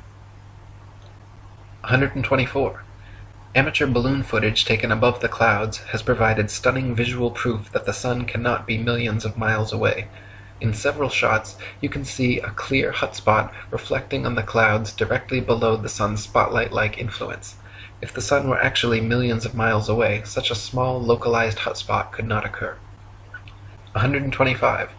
Another proof the sun is not millions of miles away is found by tracing the angle of sun rays back to their source above the clouds. There are thousands of pictures showing how sunlight comes down through cloud cover at a variance of converging angles. The area of convergence is, of course, the sun, and is not millions of miles away, but rather relatively close to Earth, just above the clouds. 126. The sun's annual journey from tropic to tropic, solstice to solstice, is what determines the length and character of days, nights, and seasons. This is why equatorial regions experience almost year-round summer and heat, while higher latitudes north and especially south experience more distinct seasons with harsh winters. The heliocentric model claims seasons change based on the ball Earth's alleged axial tilt and elliptical orbit around the sun, yet their flawed current model places us closest to the sun, 91 million miles, in January, when it is actually winter, and farthest from the sun, 94.5 million miles, in July, when it's actually summer throughout most of the Earth. 127. The fact that the sun and moon's reflections on water always form a straight-line path from the horizon to the observer proves the Earth is not a ball. If the Earth's surface was curved, it would be impossible for the reflected light to curve over the ball from horizon to observer. 128. There are huge centuries-old stone sundials and moondials all over the world which still tell the time now down to the minute as perfectly as the day they were made. If the Earth, Sun, and Moon were truly subject to the number of contradictory, revolving, rotating, wobbling, and spiraling motions claimed by modern astronomy, it would be impossible for these monuments to so accurately tell time without constant adjustment. 129. To quote William Carpenter, "Why in the name of common sense should observers have to fix their telescopes on solid stone bases so that they should not move a hair's breadth, if the earth on which they fix them moves at the rate of 19 miles in a second? Indeed, to believe that 6,000 million tons is rolling, surging, flying, darting on through space forever, with a velocity compared with which a shot from a cannon is a very slow coach, with such unerring accuracy that a telescope fixed on granite pillars in an observatory will not enable a lynx-eyed astronomer to detect a variation in its onward motion of the thousandth part of a hair's breadth, is to conceive a miracle compared with which all the miracles on record put together would sink into utter insignificance. Since we can, in middle north latitudes, see the North Star, on looking out of a window that faces it, and out of this very same corner of the very same pane of glass in the very same window, all the year round, it is proof enough for any man in his senses that we have not made any motion at all, and that the earth is not a globe. 130. From Earth Not a Globe by Samuel Rowbotham.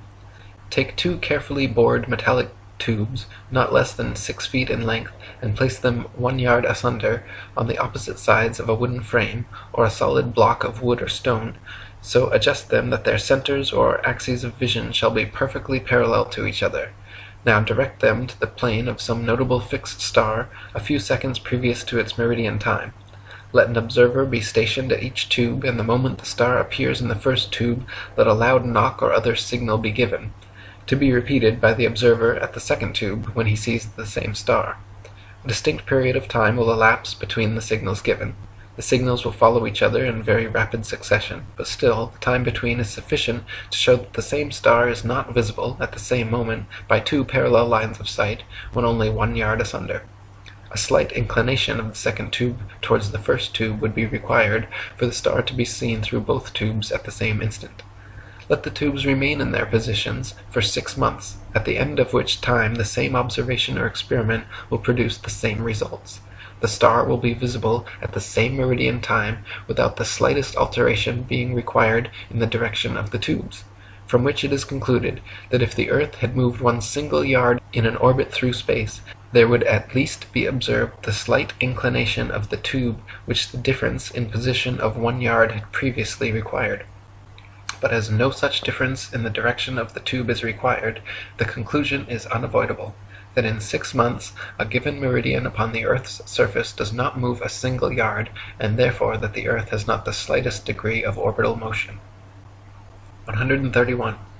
NASA and modern astronomy maintain that the moon is a solid, spherical, Earth-like habitation which man has actually flown to and set foot on. They claim the moon is a non-luminescent planetoid which receives and reflects all its light from the sun. The reality is, however, that the moon is observably not a solid body. It is clearly circular, but not spherical, and not in any way an Earth-like planetoid which humans could set foot on. In fact, the moon has been proven largely transparent and completely self-luminescent, shining with its own unique light. 132. The sun's light is golden, warm, drying, preservative, and antiseptic, while the moon's light is silver, cool, damp, putrefying, and septic. The sun's rays decrease the combustion of a bonfire, while the moon's rays increase combustion. Plant and animal substances exposed to sunlight quickly dry, shrink, coagulate, and lose the tendency to decompose and putrefy. Grapes and other fruits become solid, partially candied and preserved, like raisins, dates, and prunes. Animal flesh coagulates, loses its volatile gaseous constituents, becomes firm, dry, and slow to decay. When exposed to moonlight, however, plant and animal substances tend to show symptoms of putrefaction and decay. This proves that sun and moonlight are different, unique, and opposites, as they are in the geocentric flat model. 133. In direct sunlight, a thermometer will read higher than another thermometer placed in the shade, but in full direct moonlight, a thermometer will read lower than another placed in the shade. If the sun's light is collected in a large lens and thrown to a focus point, it can create significant heat, while the moon's light collected similarly creates no heat. In the Lancet Medical Journal from March 14, 1856, particulars are given of several experiments which prove the moon's rays, when concentrated, can actually reduce the temperature upon a thermometer more than 8 degrees. So sunlight and moonlight clearly have altogether different properties. 134. Furthermore, the moon itself cannot physically be both a spherical body and a reflector of the sun's light. Reflectors must be flat or concave for light rays to have any angle of incidence. If a reflector's surface is convex, then every ray of light points in a direct line with the radius perpendicular to the surface, resulting in no reflection. 135. Not only is the moon clearly self-luminescent, shining its own unique light, but it is also largely transparent. When the waxing or waning moon is visible during the day, it is possible to see the blue sky right through the moon. And on a clear night, during a waxing or waning cycle, it is even possible to occasionally see stars and planets directly through the surface of the moon. The Royal Astronomical Society has on record many such occurrences throughout history which all defy the heliocentric model. 136. Many people think that modern astronomy's ability to accurately predict lunar and solar eclipses is a result and proof positive of the heliocentric theory of the universe. The fact of the matter, however, is that eclipses have been accurately predicted by cultures worldwide for thousands of years before the heliocentric ball Earth was even a glimmer in Copernicus's imagination. Ptolemy, in the 1st century AD, accurately predicted eclipses for 600 years on the basis of a flat stationary Earth with equal precision as anyone living today. All the way back in 600 BC, Thales accurately predicted an eclipse which ended the war between the Medes and the Lydians. Eclipses happen regularly with precision in 18-year cycles, so regardless of geocentric or heliocentric, flat or globe Earth cosmologies, eclipses can be accurately calculated independent of such factors. 137. Another assumption and supposed proof of the Earth's shape, heliocentrists claim that lunar eclipses are caused by the shadow of the ball Earth occulting the moon. They claim the Sun, Earth, and Moon spheres perfectly align like 3 billiard balls in a row, so that the Sun's light casts the Earth's shadow onto the Moon. Unfortunately for heliocentrists, this explanation is rendered completely invalid due to the fact that lunar eclipses have happened and continue to happen regularly when both the Sun and Moon are still visible together above the horizon. For the Sun's light to be casting Earth's shadow onto the Moon, the three bodies must be aligned in a straight 180-degree syzygy, but as early as the time of Pliny, there are records of lunar eclipses happening while both the Sun and Moon are visible in the sky. Therefore, the eclipser of the Moon cannot be the Earth or Earth's shadow, and some other explanation must be sought. 138. Another favorite proof of ball-earthers is the appearance from an observer on shore of ships' hulls being obfuscated by the water and disappearing from view when sailing away towards the horizon. Their claim is that ships' hulls disappear before their mastheads because the ship is beginning its declination around the convex curvature of the ball-earth. Once again, however, their hasty conclusion is drawn from a faulty premise, namely that only on a ball-earth could this phenomenon occur. The fact of the matter is that the law of perspective on plane surfaces dictates and necessitates the exact same occurrence. For example, a girl wearing a dress walking away towards the horizon will appear to sink into the earth the farther away she walks. Her feet will disappear from view first, and the distance between the ground and the bottom of her dress will gradually diminish until, after a half a mile, it seems like her dress is touching the ground as she walks on invisible legs. Such is the case on plane surfaces. The lowest parts of objects receding from a given point of observation necessarily disappear before the highest. 139. Not only is the disappearance of ships' hulls explained by the law of perspective on flat surfaces, it is proven undeniably true with the aid of a good telescope. If you watch a ship sailing away into the horizon with the naked eye until its hull has completely disappeared from view under the supposed curvature of the earth, then look through a telescope, you will notice the entire ship quickly zooms back into view, hull and all, proving that the disappearance was caused by the law of perspective, not by a wall of curved water. This also proves that the horizon is simply the vanishing line of perspective from your point of view, not the alleged curvature of the earth. 140. Foucault's pendulums are often quoted as proof of a rotating earth, but upon closer investigation prove the opposite. To begin with, Foucault's pendulums do not uniformly swing in any one direction. Sometimes they rotate clockwise and sometimes counterclockwise. Sometimes they fail to rotate, and sometimes they rotate far too much. The behavior of the pendulum actually depends on 1. The initial force beginning its swing, and 2. The ball and socket joint, which most readily facilitates circular motion over any other. The supposed rotation of the earth is completely inconsequential and irrelevant to the pendulum's swing. If the alleged constant rotation of the earth affected pendulums in any way, then there should be no need to manually start pendulums in motion. If the Earth's diurnal rotation caused the 360-degree uniform diurnal rotation of pendulums, then there should not exist a stationary pendulum anywhere on Earth. 141. The Coriolis effect is often said to cause sinks in toilet bowls in the northern hemisphere to drain spinning in one direction, while in the southern hemisphere causing them to spin the opposite way, thus providing proof of the spinning ball Earth. Once again, however, just like Foucault's pendulums spinning either which way, sinks and toilets in the northern and southern hemispheres do not consistently spin in any one direction. Sinks and toilets in the very same household are often found to spin opposite directions, depending entirely upon the shape of the basin and the angle of the water's entry, not the supposed rotation of the earth. 142. People claim that if the earth were flat, they should be able to use a telescope and see clear across the oceans. This is absurd, however, as the air is full of precipitation, especially over the oceans, and especially at the lowest, densest layer of atmosphere, is not transparent. Picture the blurry haze over roads on hot, humid days. Even the best telescope will blur out long before you could see across an ocean. You can, however, use a telescope to zoom in much more of our flat Earth than would be possible on a ball 25,000 miles in circumference. 143. People claim that if the Earth were flat, with the sun circling over and around us, we should be able to see the sun from everywhere, all over the earth, and there should be daylight, even at night time. Since the sun is not 93 million miles away, but rather just a few thousand, and shining down like a spotlight, once it is moved significantly far enough away from your location, it becomes invisible beyond the horizon, and daylight slowly fades until it completely disappears. If the sun were 93 million miles away and the Earth a spinning ball, the transition from daylight to night would instead be almost instantaneous as you passed the terminator line. 144. Pictures of the moon appearing upside down in the southern hemisphere and right side up in the north are often cited as proof of the ball Earth, but once again, upon closer inspection, provide another proof of the flat model.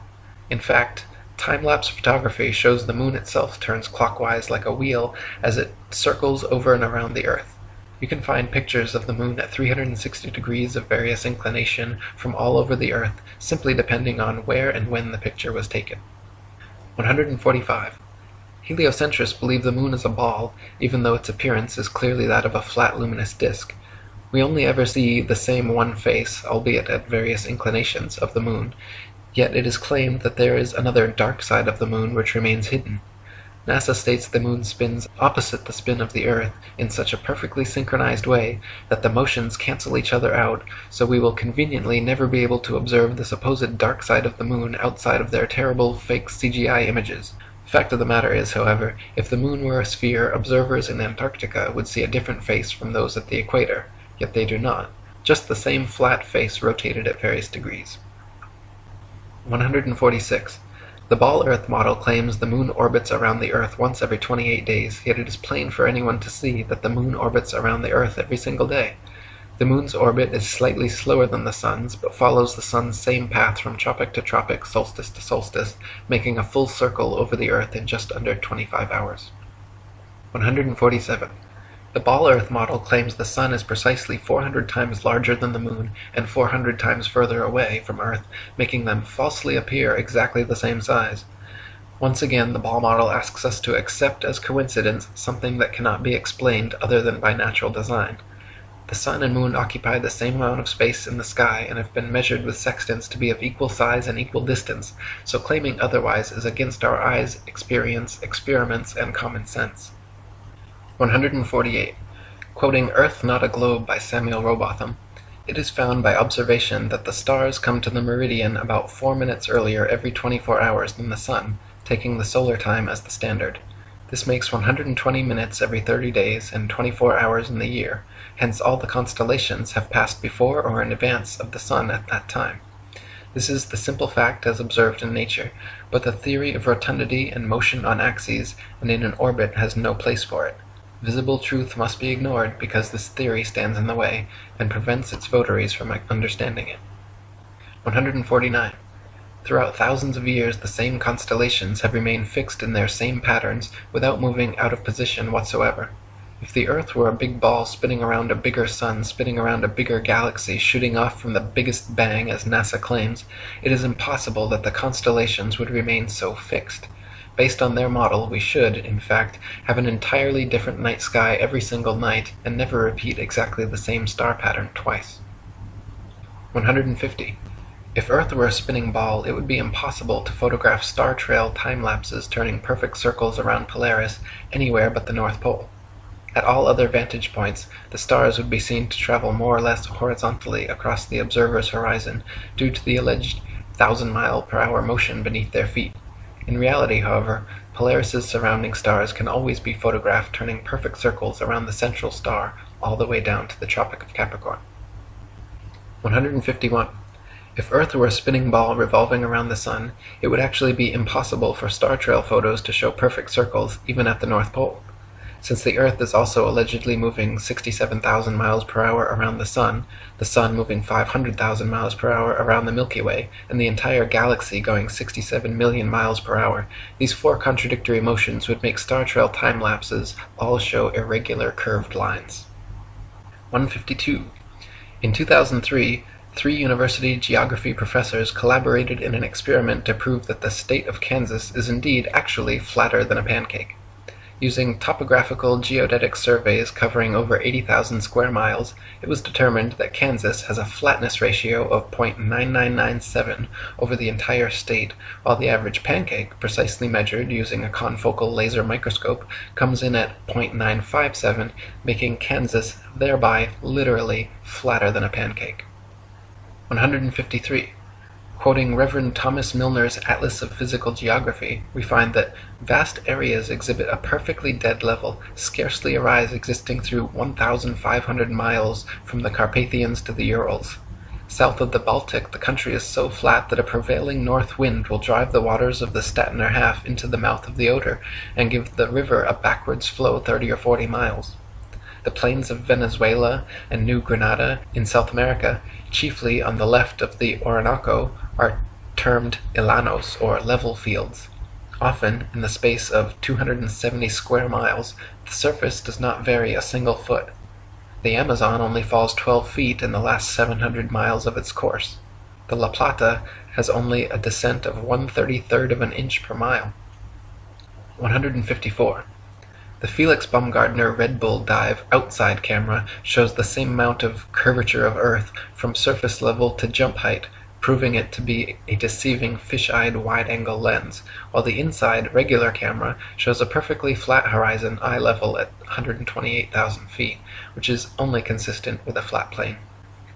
155. Some people claim to have seen the curvature of the Earth out their airplane windows.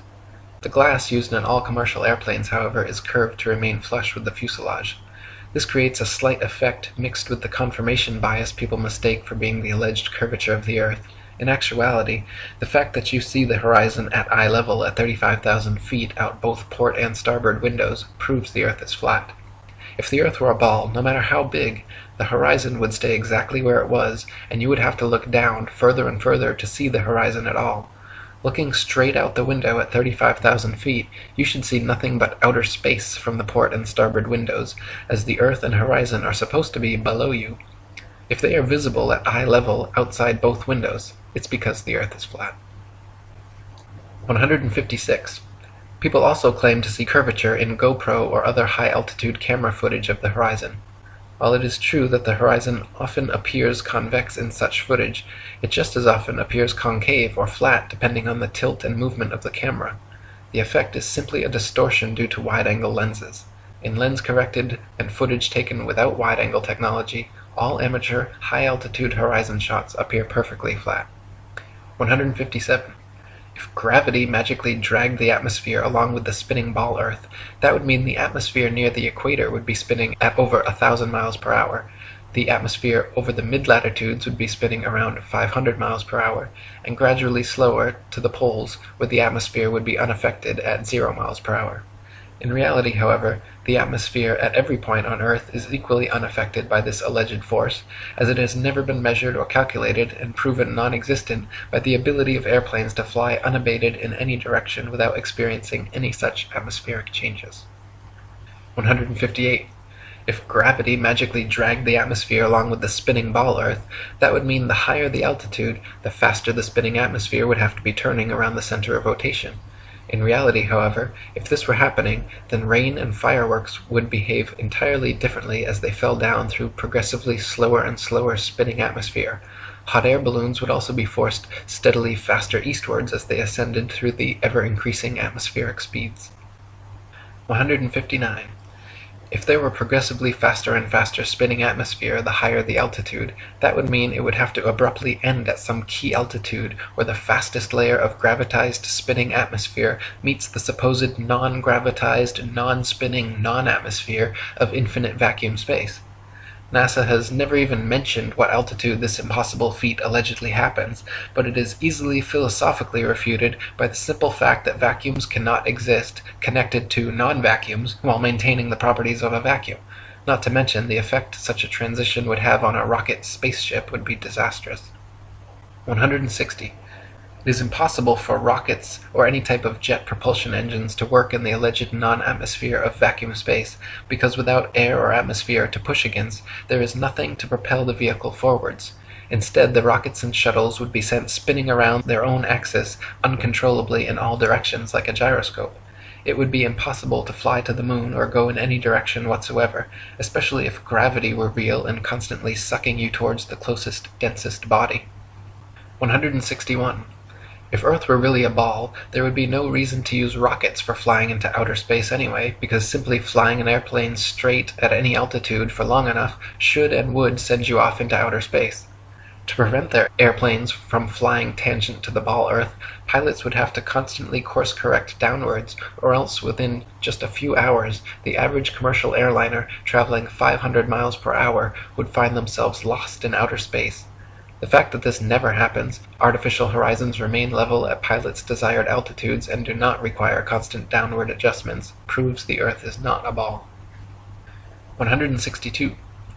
All NASA and other space agencies' rocket launches never go straight up.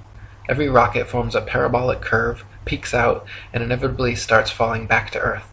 The rockets which are declared successful are those few which don't explode or start falling too soon, but make it out of range of spectator view before crashing down into restricted waters and recovered. There is no magic altitude where rockets or anything else can simply go up, up, up, and then suddenly just start free-floating in space. This is all a science fiction illusion created by wires, green screens, dark pools, some permed hair, and zero-G planes. 163. NASA and other space agencies have been caught time and again with air bubbles forming and floating off in their official outer space footage. Astronauts have also been caught using scuba space gear, kicking their legs to move, and astronaut Luca Parmitano even almost drowned when water started filling up his helmet while allegedly on a spacewalk. It is admitted that astronauts train for their spacewalks in underwater training facilities like NASA's Neutral Buoyancy Lab, but what is obvious from their space bubbles and other blunders is that all official spacewalk footage is also fake and filmed underwater. 164. Analysis of many interior videos from the International Space Station have shown the use of camera tricks such as green screens, harnesses, and even wildly permed hair to achieve a zero-gravity type effect. Footage of the astronauts seemingly floating in the zero gravity of their space station is indistinguishable from Vomit Comet zero-G airplane footage. By flying parabolic maneuvers, this zero-G floating effect can be achieved over and over again, then edited together. For longer uncut shots, NASA has been caught using simple wires and green screen technology. 165. NASA claims one can observe the International Space Station pass by overhead, proving its existence. Yet analysis of the ISS seen through zoom cameras proves it to be some type of hologram or drone, not a physical floating space base. As you can see in my documentary ISS Hoax, when zooming in and out, the ISS dramatically and impossibly changes shape and color, displaying a prismatic rainbow effect until coming into focus, much like an old television turning on and off. 166. The geostationary communications satellite was first created by Freemason science fiction writer Arthur C. Clarke and supposedly became science fact just a decade later. Before this, radio, television, and navigation systems like LORAN and Decca were already well established and worked fine using only ground-based technologies. Nowadays, huge fiber-optic cables connect the internet across oceans, gigantic cell towers triangulate GPS signals, and ionospheric propagation allows radio waves to be bounced all without the aid of the science fiction bestseller known as satellites. 167.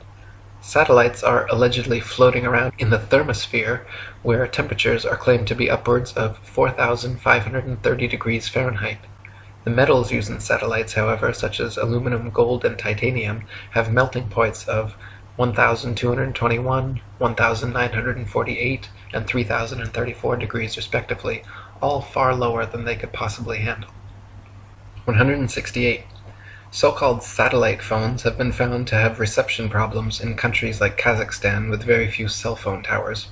If the Earth were a ball with 20,000 plus satellites surrounding, such blackouts should not regularly occur in any rural countryside areas. 169. So-called satellite TV dishes are almost always positioned at a 45-degree angle towards the nearest ground-based repeater tower. If TV antenna were actually picking up signals from satellites 100 plus miles away in space, most TV dishes should be pointing more or less straight up to the sky. The fact that satellite dishes are never pointing straight up, and almost always positioned at a 45-degree angle, proves they are picking up ground-based tower signals and not outer space satellites. 170. People even claim to see satellites with their naked eyes, but this is ridiculous considering they are smaller than a bus and allegedly 100 plus miles away. It is impossible to see anything so small that far away. Even using telescopes, No one claims to discern the shape of satellites, but rather describes seeing passing moving lights, which could easily be any number of things, from airplanes to drones to shooting stars or other unidentified flying objects. 171. NASA claims there are upwards of 20,000 satellites floating around Earth's upper atmosphere, sending us radio, television, GPS, and taking pictures of the planet. All these supposed satellite pictures, however, are admittedly composite images edited in Photoshop. They claim to receive ribbons of imagery from satellites, which must then be spliced together to create composite images of the Earth, all of which are clearly CGI and not photographs. If Earth were truly a ball, with 20,000 satellites orbiting, it would be a simple matter to mount a camera and take some real photographs. The fact that no real satellite photographs of the supposed ball Earth exist, in favor of NASA's ribbons of composite CG imagery, is further proof that we are not being told the truth. 172. If you pick any cloud in the sky and watch for several minutes, two things will happen. The clouds will move, and they will morph, gradually changing shape.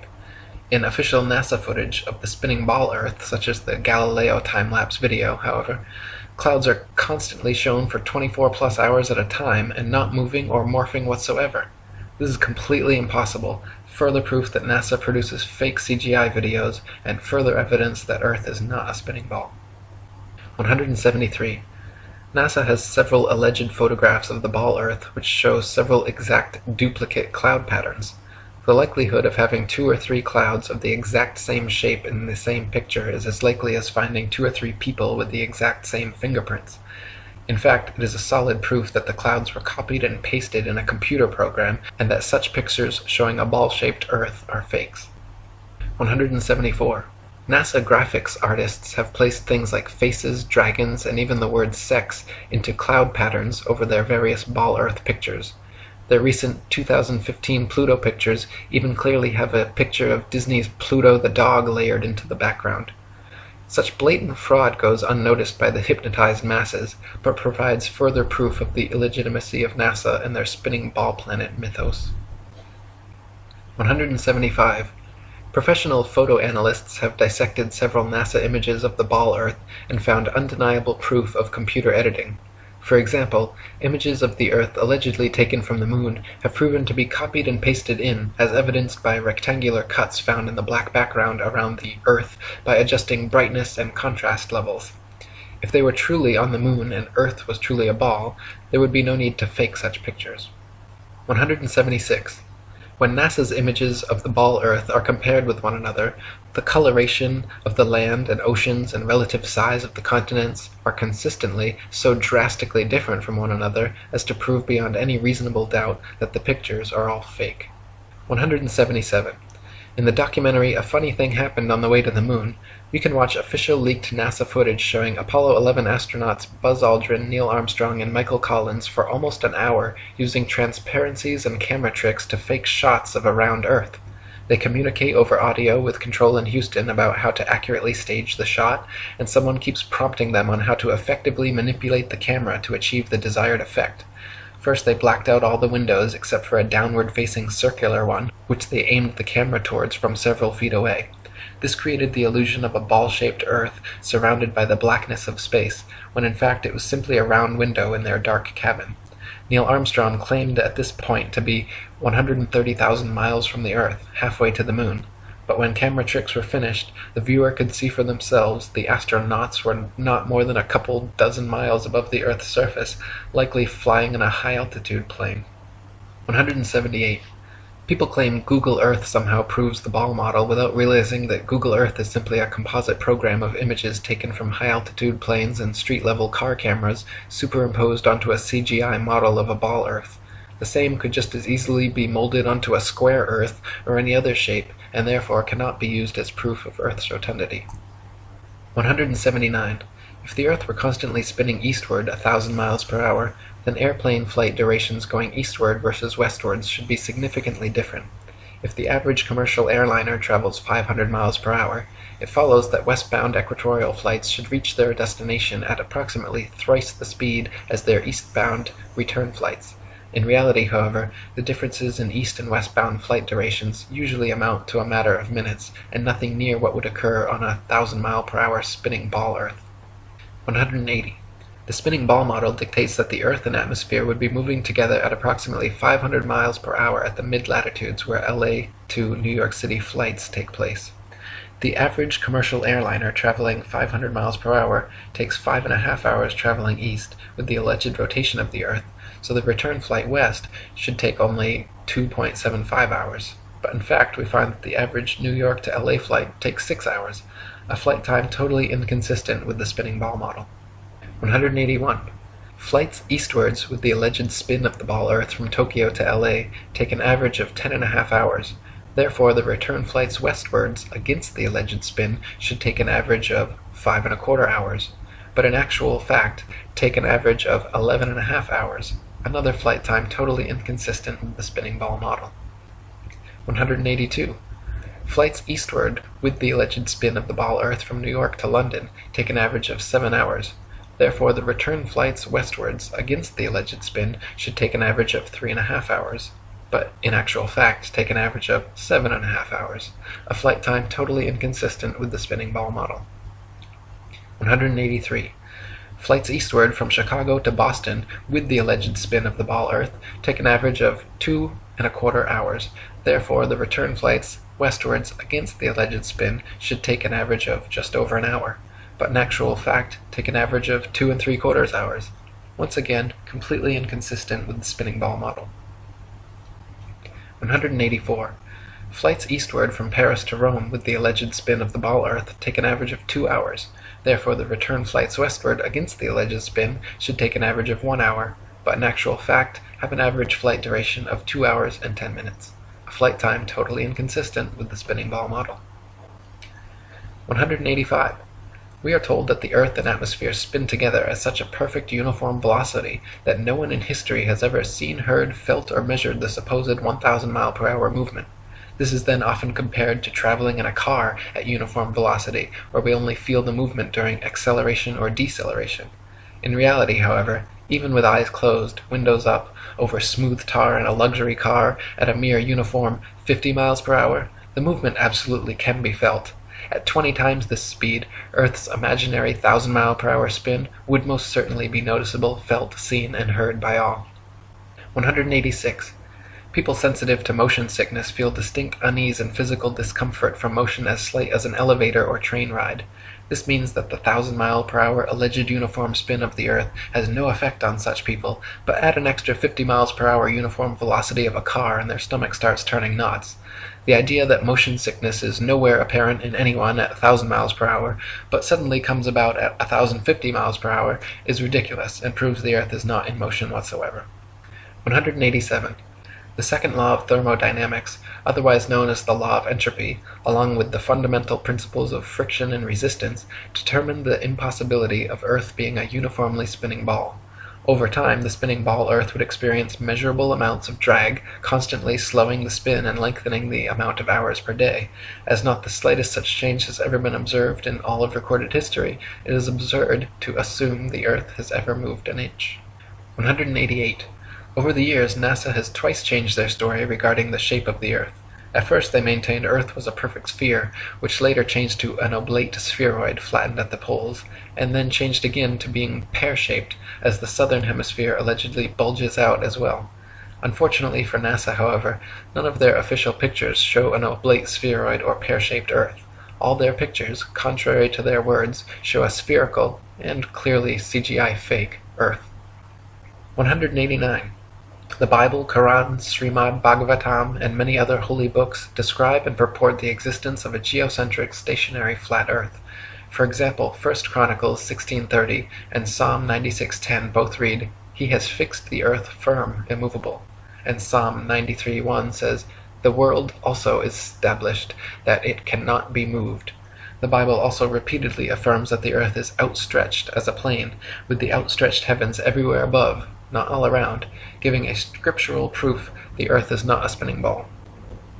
190. Cultures the world over throughout history have all described and purported the existence of a geocentric stationary flat earth. Egyptians, Indians, Mayans, Chinese, Native Americans, and literally every ancient civilization on earth had a geocentric flat earth cosmology. Before Pythagoras, the idea of a spinning ball Earth was non-existent, and even after Pythagoras it remained an obscure minority view until 2,000 years later when Copernicus began reviving the heliocentric theory. 191. From Pythagoras to Copernicus, Galileo and Newton to modern astronauts like Aldrin Armstrong and Collins, to Director of NASA and Grand Commander of the 33rd Degree, C. Fred Kleineknecht, the founding fathers of the spinning ball mythos have all been Freemasons. The fact that so many members of this, the largest and oldest secret society in existence, have all been co-conspirators bringing about this literal planetary revolution is beyond the possibility of coincidence and provides proof of organized collusion in creating and maintaining this multi-generational deception. 192. Quoting Terra Firma by David Wardlaw Scott, the system of the universe as taught by modern astronomers being founded entirely on theory, for the truth of which they are unable to advance one single real proof, they have entrenched themselves in a conspiracy of silence, and decline to answer any objections which may be made to their hypothesis. Copernicus himself, who revived the theory of the heathen philosopher Pythagoras and his great exponent Sir Isaac Newton, confessed that their system of a revolving earth was only a possibility and could not be proved by facts. It is only their followers who have decorated it with the name of an exact science, yea, according to them, the most exact of all the sciences. Yet one astronomer royal for England once said, speaking of the motion of the whole solar system, "The matter is left in a most delightful state of uncertainty, and I shall be very glad if anyone can help me out of it." What a very sad position for an exact science to be in is this. 193. No child or unindoctrinated man in their right mind would ever conclude or even conceive, given to their own devices, based on their own personal observations, that the earth was a spinning ball revolving around the sun. Such imaginative theories, nowhere present in anyone's daily experience, require and have required massive amounts of constant propaganda to uphold the illusion. 194. From David Wardlaw Scott. I remember being taught when a boy that the earth was a great ball revolving at a very rapid rate around the sun, and when I expressed to my teacher my fears that the waters of the oceans would tumble off, I was told that they were prevented from doing so by Newton's great law of gravitation, which kept everything in its proper place. I presume that my countenance must have shown some signs of incredulity, for my teacher immediately added, "I can show you a direct proof of this. A man can whirl around his head a pail filled with water without it being spilt, and so, in like manner, can the oceans be carried round the sun without losing a drop." As this illustration was evidently intended to settle the matter, I then said no more upon the subject. Had such been proposed to me afterwards as a man, I would have answered somewhat as follows. "Sir, I beg to say that the illustration you have given of a man whirling a pail of water around his head and the oceans revolving around the sun does not in any degree confirm your argument, because the water in the two cases is placed under entirely different circumstances, but, to be of any value, the conditions in each case must be the same, which here they are not. The pail is a hollow vessel which holds the water inside it, whereas, according to your teaching, the earth is a ball, with a continuous curvature outside, which, in agreement with the laws of nature, could not retain any water. 195. Astronomers say the magical magnetism of gravity is what keeps the oceans of the world stuck to the ball earth. They claim that because the earth is so massive, by virtue of this mass it creates a magic force able to hold people, oceans, and atmosphere tightly clung to the underside of the spinning ball. Unfortunately, however, they cannot provide any practical example of this on a scale smaller than the planetary. A spinning wet tennis ball, for instance, has the exact opposite effect of the supposed ball earth. Any water poured over it simply falls off the sides, and giving it a spin results in water flying off 360 degrees like a dog shaking off after a bath.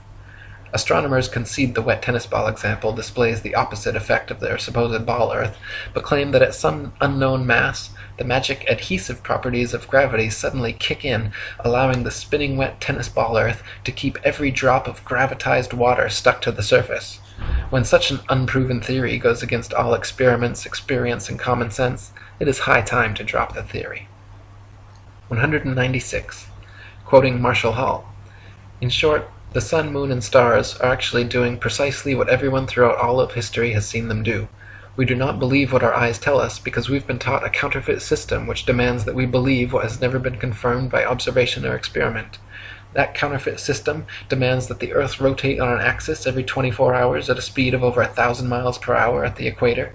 No one has ever seen or felt such movement, nor seen or felt the 67,000 mile per hour speed of Earth's alleged orbit around the Sun, or its 500,000 mile per hour alleged speed around a galaxy, or its retreat from an alleged Big Bang at over 67 million miles per hour.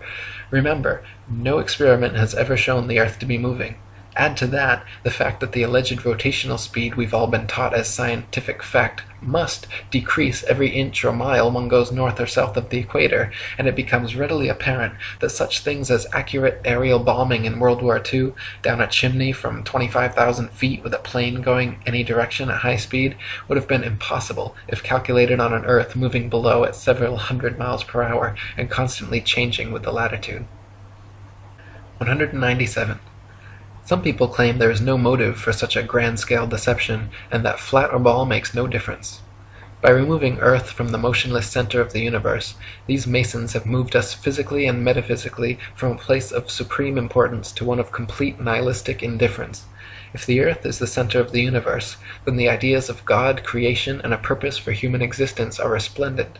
But if the Earth is just one of billions of planets revolving around billions of stars in billions of galaxies, then the ideas of God, creation, and a specific purpose for Earth and human existence become highly implausible.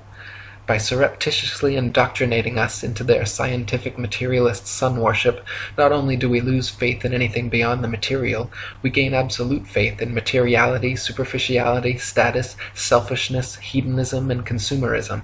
If there's no God and everyone's just an accident, then all that really matters is me, me, me. They've turned Madonna, the mother of God, into a material girl living in a material world. Their rich, powerful corporations with slick sun cult logos sell us idols to worship, slowly taking over the world while we tacitly believe their science, vote for their politicians, buy their products, listen to their music and watch their movies, sacrificing our souls at the altars of materialism. To quote Morris Klein, the heliocentric theory, by putting the sun at the center of the universe, made man appear to be just one of a possible host of wanderers drifting through a cold sky. It seemed less likely that he was born to live gloriously and to attain paradise upon his death. Less likely, too, was it that he was the object of God's ministrations. 198. Some say that the idea of an intergenerational worldwide conspiracy to delude the masses sounds implausible or unrealistic. But these people need only familiarize themselves with the works and writings of Freemasons themselves, for example John Robison, who exposed this in his 1798 book, Proofs of a Conspiracy Against All the Religions and Governments of Europe, carried out in the secret meetings of the Freemasons, Illuminati, and reading societies. Supreme Commander of the 33rd Degree Albert Pike was quite forthcoming in several letters regarding the Masons' ultimate goal of world domination, and the Zionist Protocols of the Learned Elders of Zion, the exact plan by which this would be and has been carried out, is completely disclosed. 199. From Foundations of Many Generations by E. Eschini. The only thing the fable of the revolving earth has done, it has shown the terrible power of a lie. A lie has the power to make a man a mental slave, so that he dares not back the evidence of his own senses. To deny the plain and obvious movement of the sun he sees before him, when he feels himself standing on an earth utterly devoid of motion, at the suggestion of someone else, he's prepared to accept that he's spinning furiously around. When he sees a bird flying and gaining over the ground, he's prepared to believe that the ground is really traveling a great number of times faster than the bird. Finally, in order to uphold the imagination of a madman, he is prepared to accuse his Maker of forming for him a sensiferous lie. 200. Finally, from Dr. Robotham. Thus we see that this Newtonian philosophy is devoid of consistency. Its details are the result of an entire violation of the laws of legitimate reasoning, and all its premises are assumed.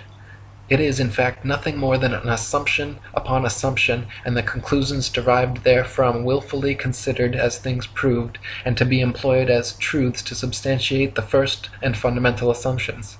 Such a juggle and jumble of fancies and falsehoods, extended and intensified as in theoretical astronomy, is calculated to make the unprejudiced inquirer revolt with horror from the terrible conjuration which has been practised upon him, to sternly resolve to resist its further progress, to endeavour to overthrow the entire edifice, and to bury in its ruins the false honours which have been associated with its fabricators, and which still attach to its devotees. For the learning, the patience, the perseverance, and devotion for which they have ever been examples, honour and applause need not be withheld, but their false reasoning, the advantages they have taken of the general ignorance of mankind in respect to astronomical subjects, and the unfounded theories they have advanced and defended, cannot be otherwise than regretted.